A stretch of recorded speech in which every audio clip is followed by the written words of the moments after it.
The fortress walls trembled as another explosion rocked the outer hull. Commander Taiwan stood in the command center of Aegis Prime and watched the screens flicker with dying light. His uniform was torn at the shoulder. Blood stained his left sleeve. Around him, the crew worked frantically at their stations, but he could see the defeat in their eyes. Outside the reinforced windows, the void of space glittered with fire. Frylith warships moved like sharks through darkness. Their weapons painted streaks of violet death across the black canvas. What remained of Earth hung below them, a broken sphere of gray and brown. The blue was gone. The green was gone. Everything humanity had built for 10,000 years was ash and memory. Lieutenant Hana approached from the tactical station. Her face was pale. Dark circles shadowed her eyes. She had not slept in 3 days. None of them had. "Commander, we have lost contact with the eastern quadrant," she said.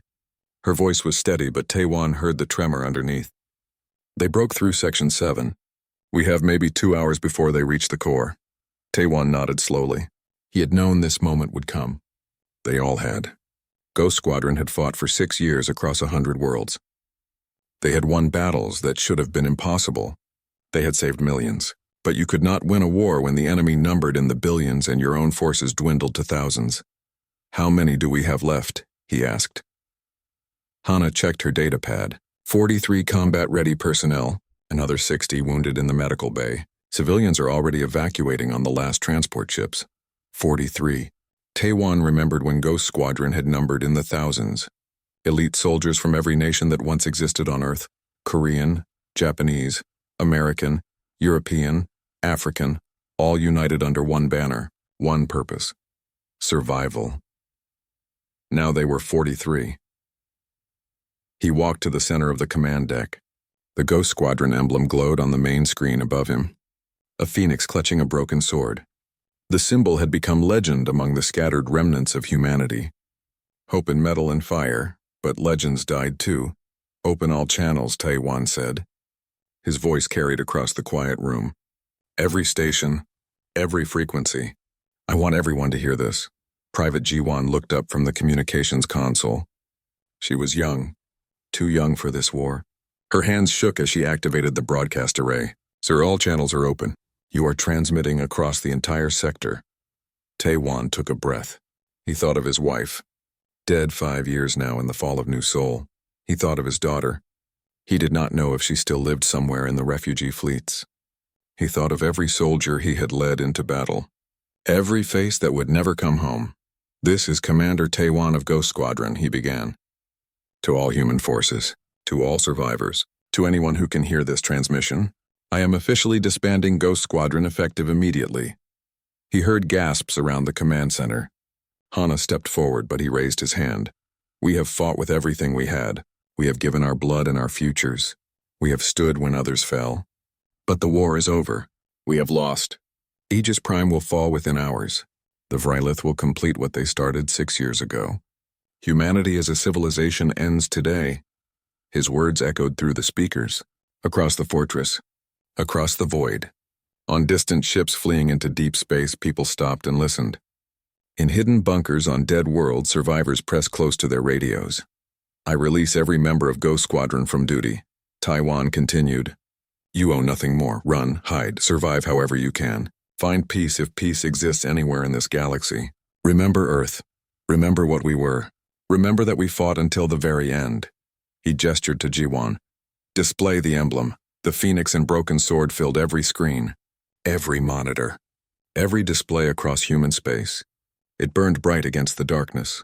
"One last time, this is our final transmission. Ghost Squadron is no more. May you find safer skies." Taiwan closed his eyes. "Terminate broadcast." The emblem faded. The channels went dark. Silence filled the command center like water filling a sinking ship. Captain Daehyun stood at the pilot station. He was older than Taiwan. Gray streaked his hair. Scars crossed his weathered face. He had flown missions that became stories. Stories that became legends. Now he stared at his commander with something like betrayal. "So that is it," Daehyun said. "We just give up. We run." Taiwan met his gaze. "We have nothing left to give. I will not ask anyone to die for a war that cannot be won. Get to the transports. All of you. That is an order." The crew began to move. Slowly, reluctantly. They gathered their few possessions. They said quiet goodbyes to stations they had manned for years. Hana stood beside Taewon, and for a moment neither spoke. "You should go too," she said softly. "There is a transport waiting for command staff." "You can still make it out," Taewon shook his head. "I will stay. Someone needs to buy time for the evacuation. Someone needs to be here when the end comes. Then I will stay with you. No, you will live. You will remember. That is more important." Before Hana could argue, Private Ji-won cried out from her station. "Sir, wait. I am picking up something strange." Taewon turned. "What is it?" Ji-won adjusted her headset. Her fingers flew across the console. "There is a signal. Low frequency. Hidden in the static. It started transmitting the moment you ended the broadcast." "Interference," Hana suggested. "No," Ji-won said. She pulled up the wave pattern on her screen. "It is too regular. It repeats every 12 seconds. Like a pulse. Like something alive." "Where is it coming from?" Taewon asked. He felt something stir in his chest. Not hope. He had buried hope long ago. But curiosity. One last question in a universe that had stopped providing answers. Ji-won worked the controls. Her eyes widened. "Sir, it is coming from our own transmission. From the Emblem itself. Someone embedded code in our communication systems. Old code, ancient encryption protocols. I have never seen anything like this." The room had gone still. The crew stopped their preparations. They turned to watch. Taewon moved closer to the communication station. "Show me." The emblem reappeared on the main screen, but now beneath it streams of data cascaded, numbers and symbols. Binary code from centuries past. And beneath that, beneath the layers of encryption and static and time, a message whispered. "Can you decode it?" Taewon asked. Ji-won shook her head. "Not with standard systems. We would need a xenolinguist. Someone who understands old human programming languages. Before the war. Before standardization." Hana pulled out her datapad. Dr. Minji is still on the station. She worked with ancient computer systems before she joined the resistance. If anyone can decode this, she can. "Get her here," Taewon ordered. "Now." As Hana ran from the command center, Taewon stared at the emblem. The phoenix and broken sword. He had created that symbol 7 years ago when Ghost Squadron first formed. He had designed it himself. But he had never embedded any hidden code. He had never created a fail-safe message, so who had? And why had it waited until now? Until the end. Until he had officially announced defeat and disbanded the squadron. What whispered in the darkness when everything else had gone silent? Dae-hyun stood beside him. "You think this means something?" Taewon watched the data stream, the pulse that repeated like a heartbeat. "I think someone wanted us to find this. Someone who knew we would reach this moment. Someone who planned for the day when all hope was lost." The fortress shook again. Closer this time. The Vrylith were advancing. Time was running out. But for the first time in months, Taewon felt something other than resignation. He felt the stirring of possibility. The emblem still whispered. And Ghost Squadron, dead and disbanded, stopped walking toward the transports. They turned back. They returned to their stations. They waited to hear what the Phoenix had to say. Because even at the end, even in the final moment, a whisper could change everything. Dr. Minji arrived at the command center running. Her lab coat was stained with chemicals and her hair had come loose from its tie. She carried a portable computer unit under one arm and a data tablet under the other. Behind her, the fortress trembled with another distant explosion. "Show me the signal," she said without greeting. No time for pleasantries. The Vrylith would break through within an hour, maybe less. Ji-won transferred the data to the main screen. The emblem appeared again with its cascading streams of code beneath. Minji set down her equipment and pulled on a pair of old-fashioned glasses. She leaned close to study the patterns. "This is old binary," she whispered. "Nobody has used this in 200 years. Before quantum computing, before neural interfaces. This is from the foundation era of human spaceflight. Can you read it?" Taewon asked. Minji nodded slowly. "Give me time. This encryption is layered. Whoever created this did not want it found easily. They wanted it found only by people who knew what to look for." She connected her portable unit to the communications console. Her fingers moved across the keyboard with practiced speed. Lines of code filled her screens. Numbers transformed into letters. Letters formed words, but the words made no sense yet. They were fragments, pieces of a puzzle scattered across decades.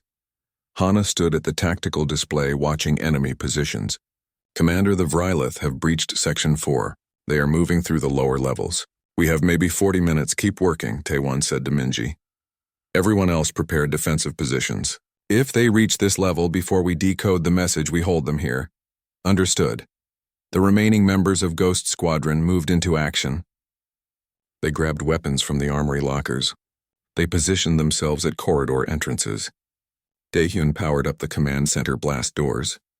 They were designed to withstand direct hits from plasma cannons. But the Vrylith had bigger weapons. Minji worked in silence. Sweat beaded on her forehead. Her eyes moved rapidly across multiple screens. Ji-won assisted her by running secondary decryption algorithms. The two women worked in perfect synchronization. Scientists in a war zone, translators of forgotten languages. I am getting something, Minji said suddenly. Coordinates. The message contains spatial coordinates, to what Hana asked. Minji shook her head, still working on that. But there is more. Activation codes. Command protocols. This is not just a message. It is a key, an access key to something. The fortress shook violently. Lights flickered. Emergency systems kicked in, bathing the command center in red illumination. Alarms screamed. Someone was shouting over the communication channels about Vrylith shock troops in the medical bay. How much time do you need? Taewon asked calmly. 10 minutes. Maybe 15, you have 5, Minji did not argue. She increased her speed. Her portable computer began to overheat. Warning indicators flashed, but she ignored them. Ji-won rerouted power from non-essential systems to boost the decryption processors. The screens filled with data, faster and faster. Outside the command center, they heard weapons fire, human pulse rifles against Vrylith plasma bursts. The sound was getting closer. Daehyun checked the ammunition in his sidearm. Hana pulled up internal security cameras. Vrylith warriors moved through the corridors like shadows given form. Tall, armored in organic plating that grew from their own bodies. Their eyes glowed with bioluminescent fury. Section 3 is compromised, Hana reported. They will be at our doors in 3 minutes. Taewon moved to stand between the scientists and the entrance. He drew his weapon, a simple kinetic pistol. Old technology, reliable. He had carried it for 6 years. Through 100 battles, he would carry it to one more. Minji, I need that message now. Almost there, she said. Her voice was tight with concentration. I have the coordinates. New Busan, the old colony world, but it fell to the Vrylith 4 years ago. Why would someone hide something there? What else? Taewon pressed. What are the activation codes for? Wait. The decryption is finishing. I'm getting text now. A name. Project Ember. Does that mean anything to you? Taewon felt his blood turn cold. Project Ember. He had heard that name once, a decade ago, before the war, in a classified briefing for Special Forces commanders. A whispered rumor, a weapon too terrible to use. They had told him it was destroyed. They had told him it never existed. Keep going, he said quietly. The command center doors buckled. Something massive hit them from outside. The metal groaned. Another impact. Cracks appeared in the reinforced steel. Through the security cameras, they watched Vrylith soldiers position a breaching charge. 30 seconds, Hana said. She raised her rifle. The other Ghost Squadron members took aim. 43 soldiers, one door, one final stand. Minji read aloud as the decryption completed. Project Ember was a classified weapons program. Developed during the early war years at the New Busan Research Facility, the project was deemed too dangerous and officially terminated. All records were destroyed. But according to this message, the project was never destroyed. It was hidden, buried deep beneath the colony in a sealed bunker. What kind of weapon? Taewon asked. The text does not say, but there is a personal note embedded in the code, from someone named Dr. Su Jin. She was the project director. The note says that Project Ember is humanity's final option, to be used only when extinction is certain, only when there is nothing left to lose. The breaching charge detonated. The doors blew inward with a shriek of tortured metal. Smoke filled the command center. Through it came the Vrylith, tall figures moving with alien grace. Their weapons hummed with lethal energy. Ghost Squadron opened fire. The command center became chaos. Pulse rifles flashed. Plasma bolts scorched the air. A Vrylith warrior fell. Then another. But more pushed through the breach. Too many. Always too many. Taewon fired his pistol methodically, aiming for weak points in the organic armor. Throat, joints, eyes. He had learned their anatomy through 6 years of killing. He was very good at killing, but being good at killing did not win wars. Download everything, Taewon shouted to Minji over the weapon's fire. All coordinates. All activation codes. Transfer it to portable storage. Now Minji worked frantically. Her fingers flew across the keyboard even as a plasma bolt passed inches from her head. Ji-won shielded her with her own body. The young private held a pistol in one hand and a data cable in the other, protecting the scientist who might hold humanity's last hope. Download complete, Minji cried. I have it all. The coordinates. The codes. The access protocols, everything. Give it to me, Taewon said. Minji pulled a small data chip from her computer. She tossed it across the room. Taewon caught it. Smaller than his thumb. Lighter than air. Containing the location of a weapon that might change everything or might be nothing more than desperate hope. Hana, we are leaving, he said. Fall back to emergency transport Alpha. Everyone move. The squad retreated in practiced formation, covering each other. Firing and moving. They left the command center through the secondary exit. Behind them, the Vrylith followed. Relentless. Unstoppable. They ran through corridors filled with smoke and sparks, past rooms where they had worked for years, past memorials to fallen comrades, past everything they had built and defended. They ran toward the small hangar where emergency transports waited. Dae-hyun reached it first. He activated the launch sequence for the nearest ship, a sleek, fast courier designed for quick escapes. It could hold maybe 15 people. Ghost Squadron had 43. Not everyone would make it out. The squad piled into the transport. Taewon counted heads. 31, 32, 33. The Vrylith were almost upon them. He could hear their weapons charging, could hear their alien voices calling in languages that hurt human ears. Get us out of here, he ordered Dae-hyun. What about the others? Hana protested. We cannot leave them. Taewon looked back through the hangar entrance. He saw the remaining members of Ghost Squadron. 10 soldiers holding the corridor, buying time with their lives. They saw him watching. One of them, a young man named Kwan, saluted. Then they turned back to face the enemy. Their weapons blazed. Their voices rose in defiance. They sang the old anthem, the one from Earth, from Korea, from a world that no longer existed. The transport launched. The hangar doors sealed behind them. Through the viewport, Taewon watched Aegis Prime fall away, watched it die in fire and fury, watched the Vrylith warship circle like vultures over Carrion. He held the data chip tight in his fist.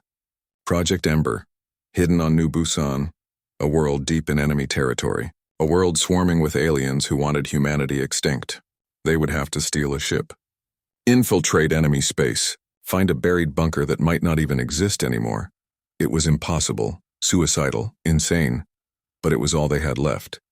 Taewon looked at the survivors crammed into the transport, at Hana and Minji and Ji-won, at Dae-hyun guiding them through the debris field, at 33 people who had every reason to run and hide but who sat waiting for orders.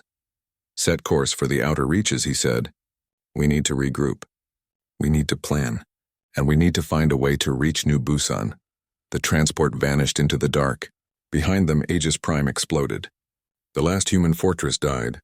But somewhere in the void, a small ship carried hope. Carried a message that had waited years to be found. Carried the whisper that refused to be silent. The Emblem had spoken. Now they had to listen. The transport drifted through the debris field for 3 days. They traveled dark. All systems minimal. No communications. No active sensors. Just silent movement through the graveyard of human civilization. Taewon stood at the viewport and watched the wreckage pass. Fragments of stations, pieces of warships, personal items frozen in vacuum, a child's toy, a family photograph, the remains of lives that once meant something. Now just debris spinning endlessly through the void. Behind him, the survivors of Ghost Squadron prepared. They cleaned weapons. They studied star charts. They spoke in whispers about the impossible mission ahead. 33 people, one small transport, against an empire that controlled half the galaxy. Hana approached with a data pad. We have a problem, she said. Several problems, actually.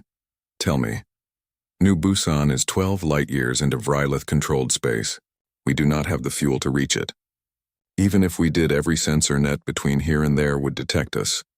This transport is marked as human. We would be destroyed before we got halfway. Taewon nodded. He had expected this. What else? We need supplies, food, medical equipment, ammunition. We have enough for maybe 2 weeks. Not nearly enough for what we are planning. And the third problem, Hana hesitated. We need more people. Even if we reach New Busan, we cannot infiltrate a Vrylith-occupied world with 33 soldiers. Half of us are wounded. We need specialists. We need someone who knows Vrylith security systems, someone who can fly enemy ships. Taewon turned from the viewport. Do we still have contacts in the outer reaches? Maybe. The last I heard, there was a resistance cell operating near the Titan Belt. Salvagers and refugees. They might help, or they might kill us for our ship. Set course, he said. We have no choice. We need allies, even if they are dangerous.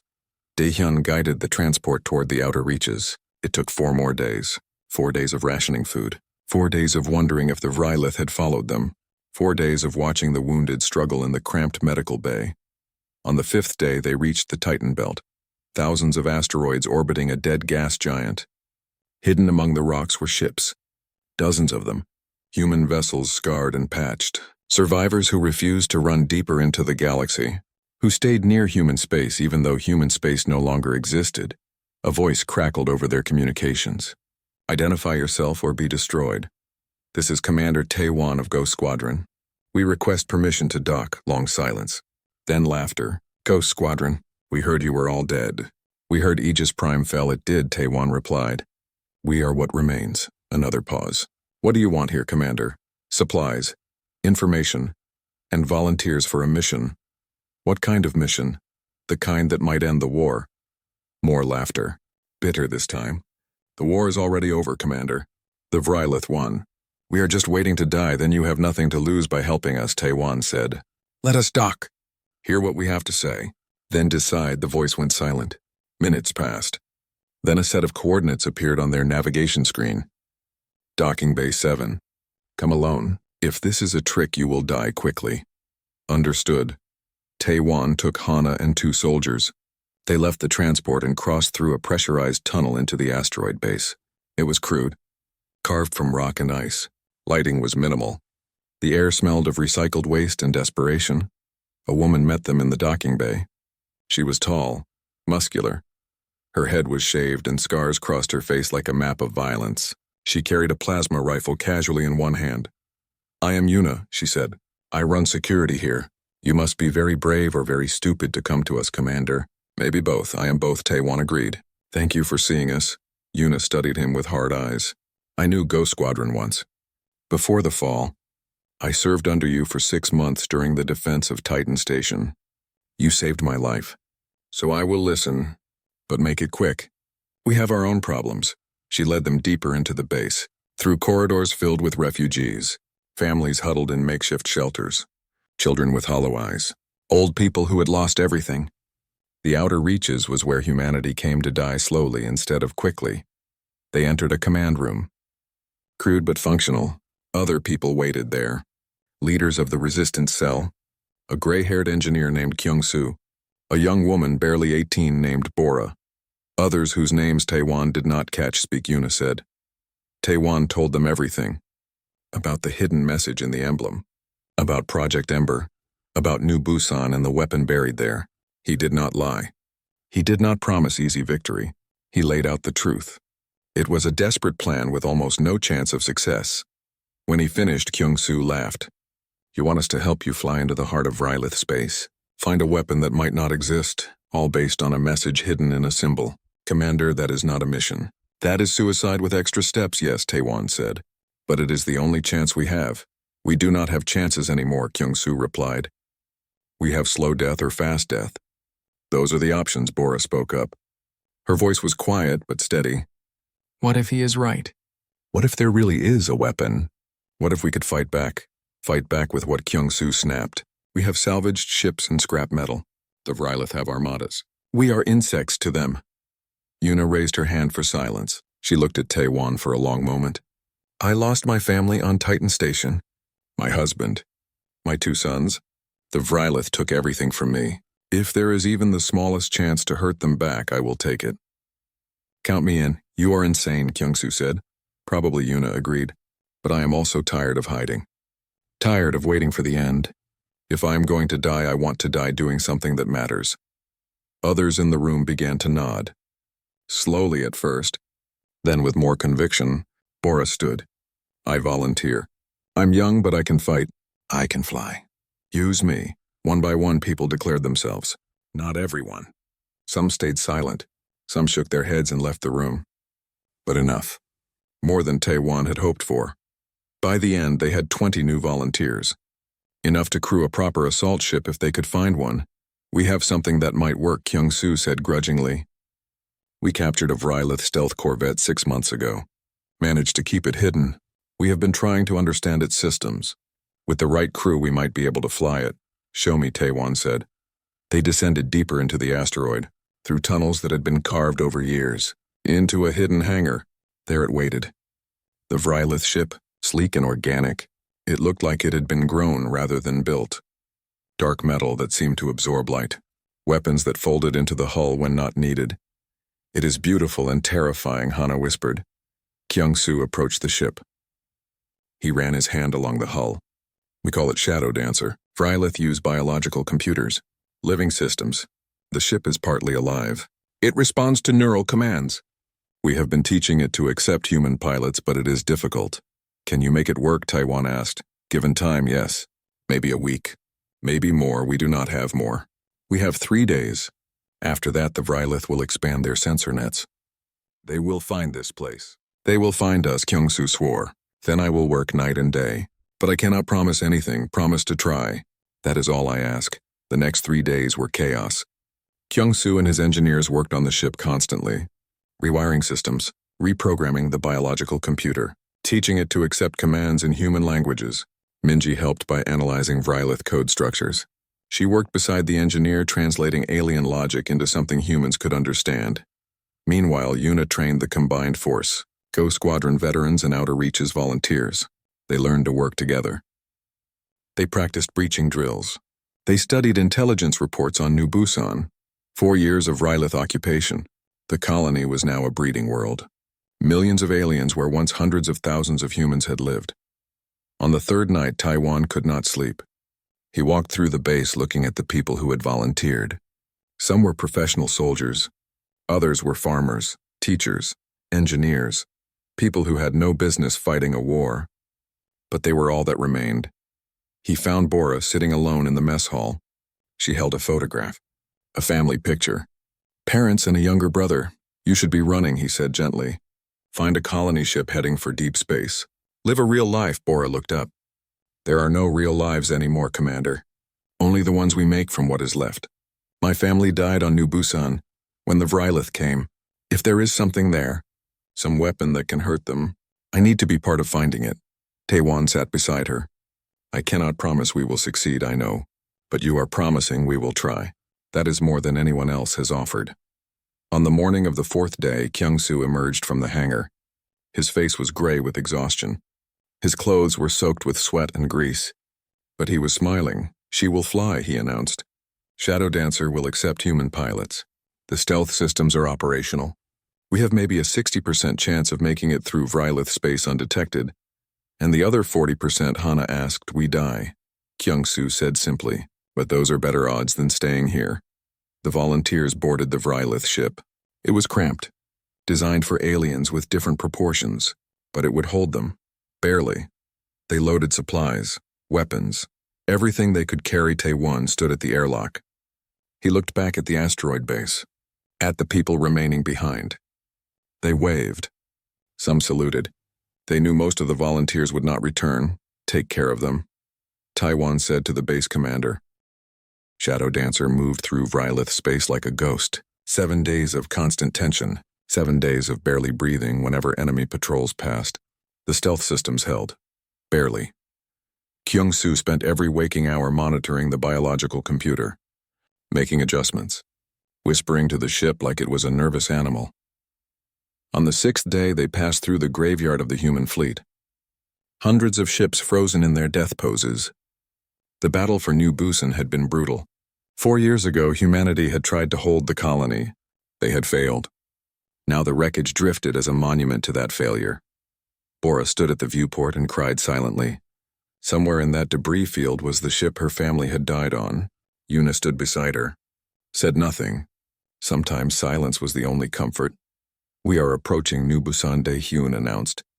Dropping to low orbit in 10 minutes, Taewon joined him at the controls. Through the viewport the planet appeared. Once it had been beautiful. Green continents, blue oceans, cities that glittered like jewels. Now the surface was transformed. The green was darker, twisted. The cities had been consumed by organic structures. Vrylith architecture grew like cancer across the landscape. Breeding towers rose kilometers into the sky, pulsing with bioluminescent light. "How many do you think are down there?" Hana asked. Minji checked her scanner readings. "Conservative estimate. 10 million Vrylith, maybe more. They have converted every major city into hatcheries. The planet is one massive nursery for their species. And we are going to walk right into it," Kyung-soo muttered. "This keeps getting better. The coordinates are here," Minji said. She displayed a map on the main screen. "The old military installation? North Continent. What was once called the Iron Valley. The bunker should be 3 kilometers underground. Should be," Kyung-soo emphasized. 4 years of Vrylith occupation. They could have found it, destroyed it, used it for their own purposes. "Only one way to find out," Taewon said. "Yuna, prepare the infiltration team. We go in at nightfall. 20 people. The rest stay with the ship ready for extraction." Yuna saluted. "Already selected. Best fighters, best movers. We will get you in, Commander." They descended under cover of darkness. Shadow Dancer landed in what remained of a human forest. The trees were dead, skeletal, but they provided cover from aerial patrols. The landing was silent. The ship's biological systems adapted to the environment, blending, disappearing. 20 humans emerged into alien air. They wore adaptive camouflage suits scavenged from old military supplies. Their weapons were suppressed. Every movement calculated. They were entering the most dangerous place in the galaxy, a world where humans were extinct and enemies numbered in the millions. Taewon led them through the dead forest. The ground was covered in a thick fungal growth, Vrylith terraforming. It released spores that made breathing difficult. They activated their helmet filters, moved carefully through the bioluminescent mist that rose from the ground. 2 kilometers to the installation site, Minji whispered. She carried a portable scanner, reading terrain through Vrylith interference. "It is heavily occupied. I am picking up hundreds of life signs, maybe thousands." They moved closer. Through the mist, they began to see structures. Vrylith had built a massive complex over the old military installation. Breeding towers connected by organic bridges, patrol routes marked by glowing nodes, guards stationed at every entrance, tall warriors in living armor, carrying weapons that hummed with lethal energy. "We cannot fight through that," Hana said. "Even if we killed every guard, more would come. We would be overwhelmed in minutes." "We do not fight," Yuna said. "We ghost there." She pointed to a drainage system, old human construction. The Vrylith built over it but did not seal it. Too small for them. Perfect for us. They descended into the drainage tunnel. It was tight, claustrophobic. Water dripped from ancient pipes. The sound echoed in the darkness. They used minimal lighting, just enough to see. Every noise felt too loud, every breath too harsh. Bora moved at the rear of the formation. She kept her weapon ready, her hand steady despite her fear. She had trained for this, prepared for this. But training could not prepare you for the reality of crawling through enemy territory, knowing that discovery meant death. The tunnel opened into a larger space. An old maintenance hub. Human equipment still sat where it had been abandoned 4 years ago, covered in dust and fungal growth. On the walls were notices, duty rosters, family photographs, reminders of the people who had worked here, who had died here. "The bunker entrance should be through there," Minji said. She pointed to a sealed door. "Heavy reinforced steel, coated locks, but the power is dead. We need to manually override." Kyung-soo moved forward. He examined the door mechanism. Old technology. Good technology. Human engineering from when humans still believed they would survive. He pulled tools from his pack and began working. It took 30 minutes. 30 minutes of tension. Listening for footsteps above, for alarms. for any sign they had been discovered. Finally, the locks disengaged. The door groaned open. Beyond its stairs descended into absolute darkness.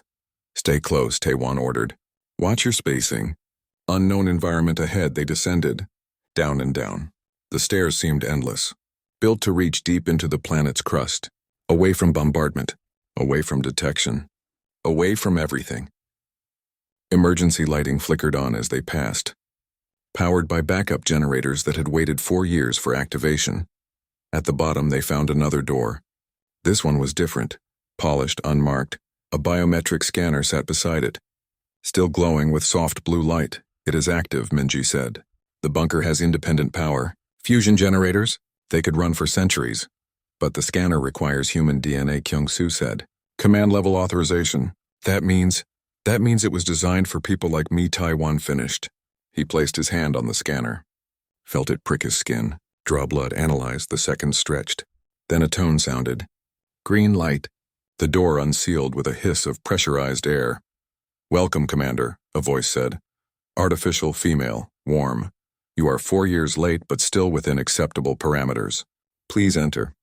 Dr. Soo-jin has been waiting. They entered a pristine facility, untouched by war, untouched by time. White walls, clean floors, soft lighting. It was like stepping into the past, into a world where humanity still existed, still hoped, still built things meant to last. In the center of the main chamber stood a holographic projector. As they approached, it activated.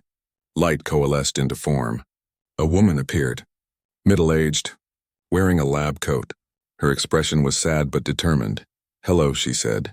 "I am Dr. Soo-jin, or rather I am what remains of her. A recorded consciousness, an echo of someone who died years ago. If you are seeing this, then humanity is facing extinction. I am sorry. I had hoped you would never need to find this place. Tell us about Project Ember," Taewon said. The hologram smiled sadly. "Project Ember is our greatest achievement and our greatest shame, a weapon designed to end the Vrylith threat permanently. We created it during the early war years when we still had resources, when we still had hope for victory. But what we created..." The hologram paused. "What we created was genocide in a bottle." She gestured and another hologram appeared. "A molecular structure. Complex, beautiful, terrifying. This is a retrovirus, engineered specifically to target Vrylith biology. It attacks their neural tissue, the quantum-entangled cells that allow them to communicate across vast distances, to share thoughts, to function as a collective consciousness. The virus severs those connections. Permanently, that would cripple them," Hana said. "Without coordination, they would be helpless. It would do more than cripple them," Dr. Soo-jin said. "Without their neural network, Vrylith biology collapses. Their organs fail. Their immune systems shut down. Within days of exposure, every Vrylith in the galaxy would die. Adults, children, soldiers, civilians, every single one. Complete extinction." The team stood in silence. The weight of those words settled over them like a shroud. "We cannot use that," Minji whispered. "That is not a weapon. That is murder on a galactic scale." "It is survival," Dr. Soo-jin replied. "But you are right. It is also monstrous. That is why Project Ember was sealed away, why I hid it here, why I left the activation codes buried in Ghost Squadron protocols. This weapon should only be used if humanity has absolutely no other choice. If extinction is the only alternative. Is there another way?" Taewon asked. "Can the virus be modified?" Dr. Soo-jin nodded slowly. "Perhaps. The virus must be deployed at the Vrylith Nexus, the central hub of their neural network, located on their throne world Vrythara. But the Nexus chamber contains elements not found elsewhere. Rare biological compounds. If you could access those compounds, if you could modify the virus on site, you might be able to create a version that severs their network without killing them. They would lose their collective consciousness but retain individual life." "What would that mean for them?" Bora asked. "They would become different, individuals instead of a hive. They would have to learn to think independently, to exist without the network. It would transform their entire civilization. But they would live." "How do we reach the Nexus?" Yuna demanded. "Vrythara is the most defended world in their empire. Impossible to infiltrate. Nothing is impossible," Dr. Soo-jin said. "Just extremely difficult. The virus is stored here." The extraction from New Busan was harder than the infiltration. Vrylith patrols had increased. Something had alerted them. Perhaps the bunker activation. Perhaps just routine security sweeps. Either way, the team had to fight their way back to Shadow Dancer. Yuna took point, moving through the dead forest with practiced silence. Behind her, the others followed in tight formation. They carried the virus containers like precious cargo, because that is what they were. The most dangerous substance in the galaxy, sealed in metal cases barely larger than lunchboxes. Contact, Yuna whispered. 3 guards, 50 meters ahead. Pattern suggests they are searching for something for us, Hana said grimly. They know we are here. Can we go around? Taiwan asked. Yuna studied the terrain through her scope. Negative. More patrols on both flanks. They are boxing us in. We have maybe 5 minutes before they close the net. Then we go through, Taiwan decided. Quiet kills, no alarms. Yuna, you take left. I take right. Hana takes center. Everyone else hold position until clear. They moved like shadows. 3 humans against 3 aliens. The Vrylith guards never saw them coming. Yuna's blade found the first one's throat. Taewan's pistol took the second with a suppressed shot to the neural cluster. Hana dropped the third with a precise strike to the spine. 3 bodies fell in silence. But silence did not last. One of the guards had triggered a distress beacon, a small device on his armor. It pulsed once before Kyung-soo crushed it. Once was enough, run, Taewon ordered. Forget stealth. Just run. They ran, through the fungal mist, through the skeletal trees. Behind them, alarms shrieked. The entire Vrylith complex came alive. Lights blazed. Warriors poured from the breeding towers like insects from a disturbed hive. Hundreds of them. Then thousands. Shadow Dancer responded to their approach. The biological ship sensed its crew's distress. Engines warming. Weapons deploying. Daehyun sat ready at the controls, his hands dancing across the alien interface. Come on, he muttered. Come on faster. The team burst from the tree line. Bora stumbled. Yuna grabbed her, kept her moving. Plasma bolts scorched the air around them. One caught Kyung-soo in the shoulder. He screamed but kept running. Minji half-carried him. 30 meters to the ship. 20. 10. They threw themselves through the airlock. Bodies piling in. No time for organization. Taewon was last. He turned and fired back at the pursuing Vrylith. Bought 3 more seconds. Then he was inside. Go, he shouted. Go now. Shadow Dancer lifted. Engines roaring. The biological system screamed under the strain. They were not designed for rapid combat takeoff, but Daehyun pushed them anyway. The ship clawed at the sky, rising through plasma fire, through missile strikes, through everything the Vrylith threw at them. A plasma bolt struck the port side. The ship shuddered. Alarms blared. Hull breach in cargo section, Daehyun reported. Sealing now. More ships launching, Hana called from tactical. Vrylith interceptors. 12 of them, and they are faster than us. Evasive, Taewon ordered. Get us out of orbit. Daehyun flew like a man possessed, banking, rolling, diving through gaps in the enemy formation. Shadow Dancer responded. The ship seemed to understand the urgency. Its biological computer worked in harmony with the human pilot. Together they danced through death, but it was not enough. The interceptors closed in.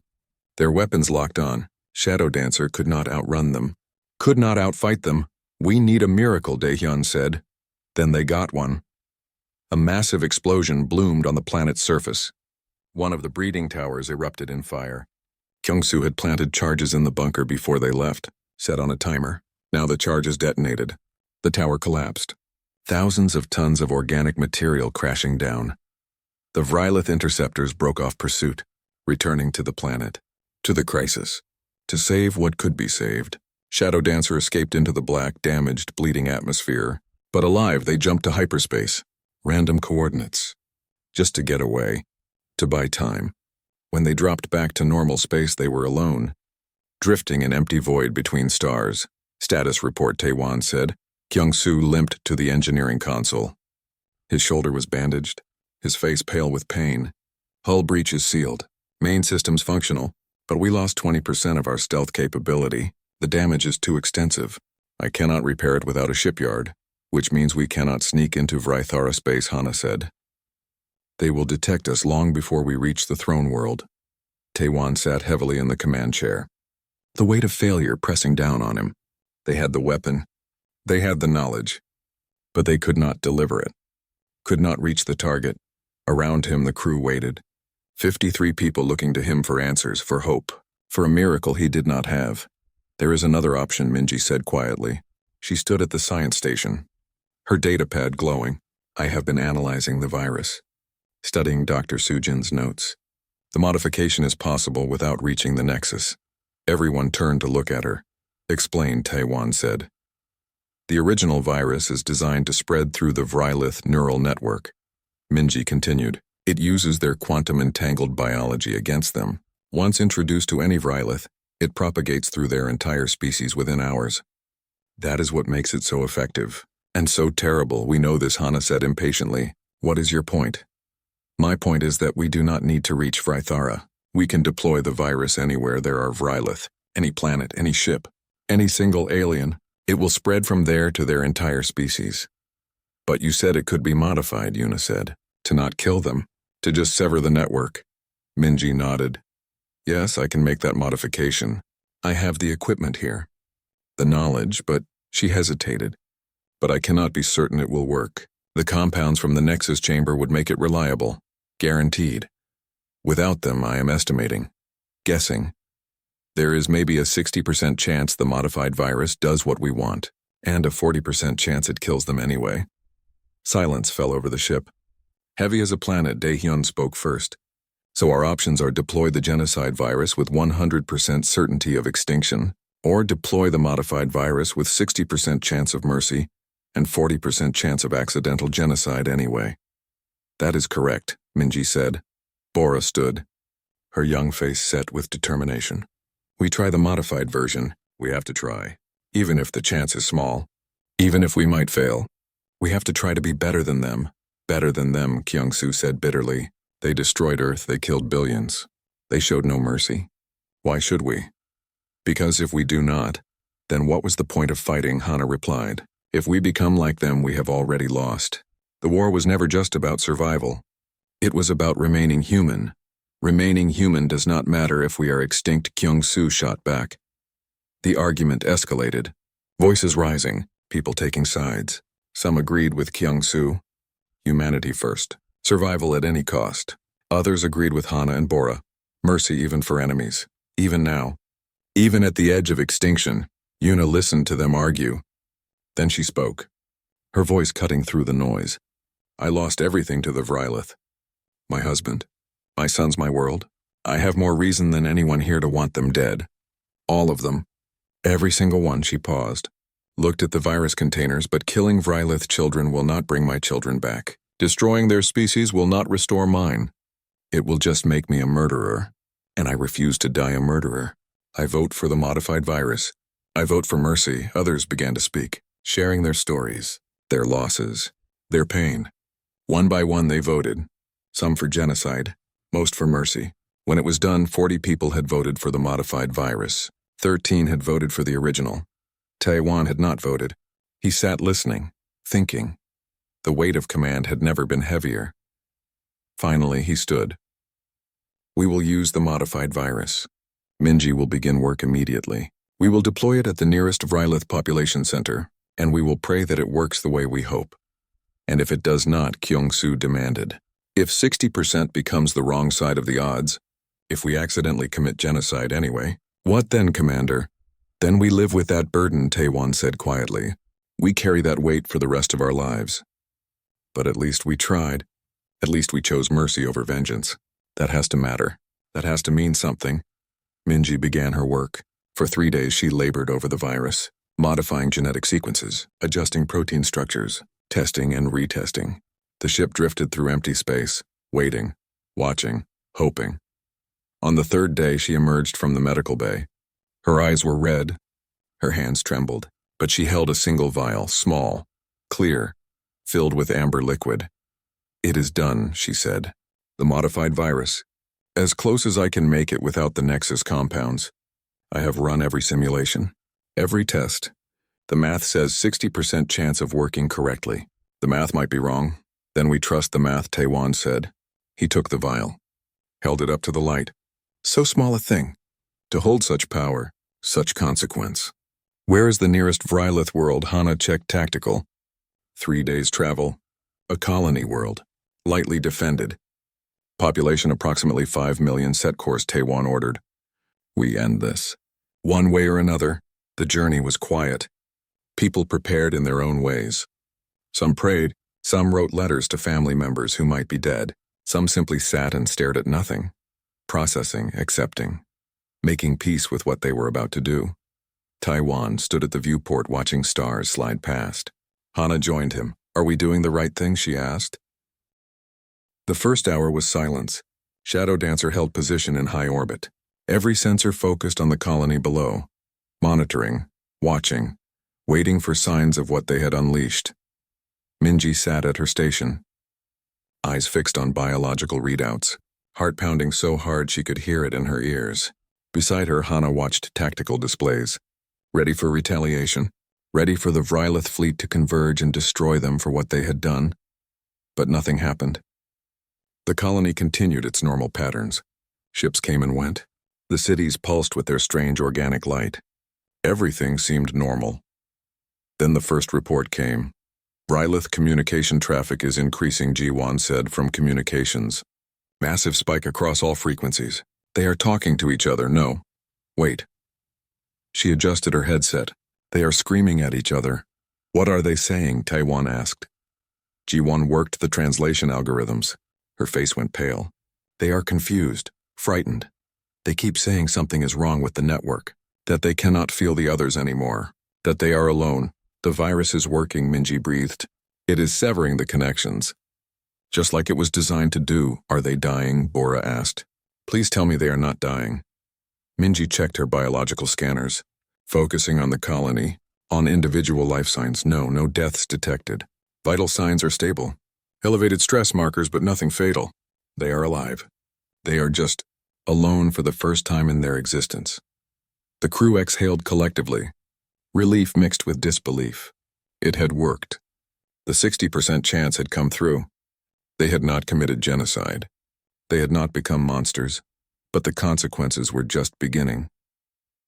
Over the next hours, the Vrylith Empire began to collapse. Not through death, through chaos. Billions of beings suddenly cut off from the collective consciousness that had defined them for millennia. Each one forced to think independently, to feel individually, to exist without the constant presence of billions of minds sharing every thought. Some adapted quickly. Others went into shock. The military structure fell apart. Ships stopped following orders. Soldiers refused to fight. Why would they fight? What were they fighting for? Without the network to tell them, they had no answers. On the colony below, Taiwan watched cities descend into confusion. Vrylith wandered streets like sleepwalkers. Some sat and stared at nothing. Others gathered in groups, seeking connection, seeking the presence they had lost, learning slowly that physical proximity was not the same as mental unity. "We should leave," Daehyun said, "before they figure out what happened. Before they come looking for revenge." Taewon shook his head. "No, we stay. We watch. We need to understand what we have done." 2 days passed. Then something unexpected happened. A transmission came from the surface. In broken human language, the translator struggling with concepts that had no Vrylith equivalent. "Human ship. This is, I am." The voice paused. "Struggling, I do not know what I am. I was part of the whole. Now I am, separate, alone, but still alive. Still thinking. Why did you do this?" Taewon moved to the communications console. "This is Commander Taewon. We did this to end the war without ending your species. You have taken everything from humanity. We could have taken everything from you. We chose not to." Silence. Then the voice returned, older, steadier. "I understand words now. Individual words. Before I knew things without words. Now I must learn to speak, to think in linear time. This is difficult, painful, but not wrong." "Who are you?" Taewon asked. "I am." The voice paused again. "I was a philosopher, one voice among billions in the great discussion. Now I am just myself. My name is. I need a name. I will call myself Duri. It means two in your language. Because I am learning to be two things. What I was and what I am becoming," Duri Taewon repeated. "Can you tell me what is happening down there?" "We are learning to be individuals," Duri said. "It is terrifying. Without the network, we must make our own decisions, face our own consequences. Before we shared all burden, all joy, all thought. Now each of us carries our own weight alone. Some cannot bear it. But others are discovering something new. Freedom, choice, the ability to disagree, to create, to be unique. Is your species dying? No. We are transforming. The collective is broken, but we still live. We are becoming something new. Something we have not been for millions of years. A species of individuals. It will take time to adapt, generations perhaps, but we will survive. We will change. We will become. Better perhaps. Over the following days, more transmissions came. Some were angry, demanding justice for the destruction of their collective. Some were grateful, celebrating liberation from a consciousness they had not realized was a prison. Most were confused, lost, searching for meaning in a universe that no longer told them who they were. The Vrylith war machine ground to a halt. Without central coordination, the Empire fragmented. Different colonies, different ships, different groups forming their own identities, their own governments, their own futures. Some wanted peace with humanity, others wanted continued conflict. But none had the unified force to wage galactic war anymore. Humanity began to emerge from hiding. Refugee fleets, scattered colonies, survivors who had fled to the edge of space. They heard what Ghost Squadron had done. Some called them heroes, others called them criminals. The debate would last for decades. On Shadow Dancer, Taiwan called his crew together one final time. They gathered in the small common area. 53 people who had carried the weight of 2 civilizations. What we did will be argued about forever, he said. Some will say we saved the galaxy. Others will say we committed a crime against sentient beings. Both might be right. We took away the Vrylith's fundamental nature without their consent. We transformed them against their will. That is not a small thing. But we gave them life, Bora said. We could have killed them all. We chose mercy. Mercy that looked like violence, Hana replied. Mercy that destroyed what they were to save what they could become. Is that still mercy or just a different kind of cruelty? Yuna spoke quietly. I think about my sons. If someone had given them a choice, die as they were or live as something different, what would they have chosen? I do not know, but I would have wanted them to live, to have the chance to become whatever they could be, even if it meant changing, even if it meant pain. Kyung-Soo leaned against the wall, his wounded shoulder still healing.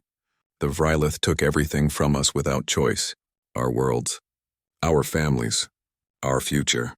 We took their collective without choice. Does that make us the same as them?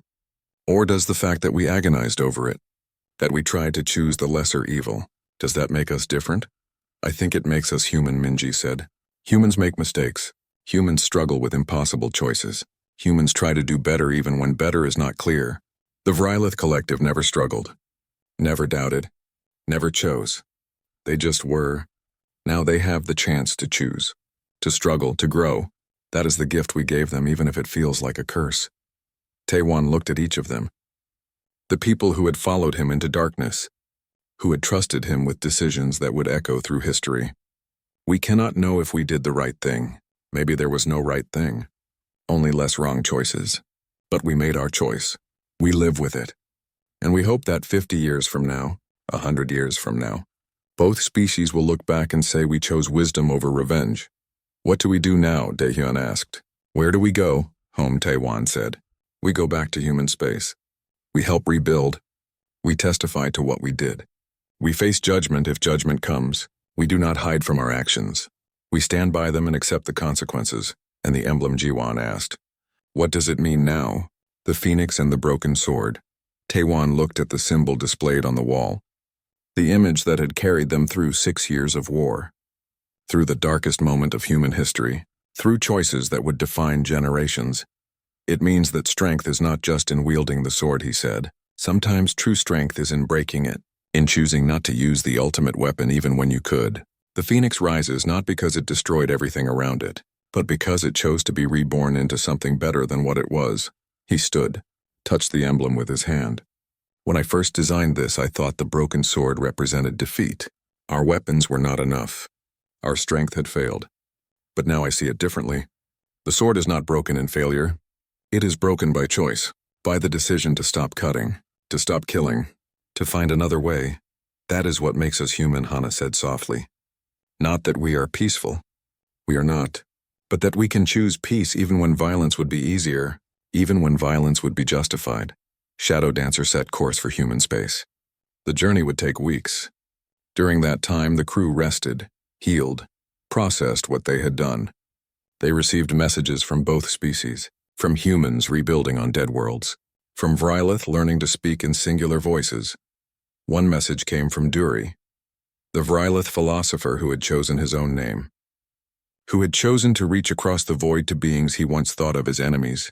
Commander Taiwan, he said, I speak now for myself alone, not for my species, not for a collective, just for this one being who thinks and feels independently for the first time. What you did was terrible.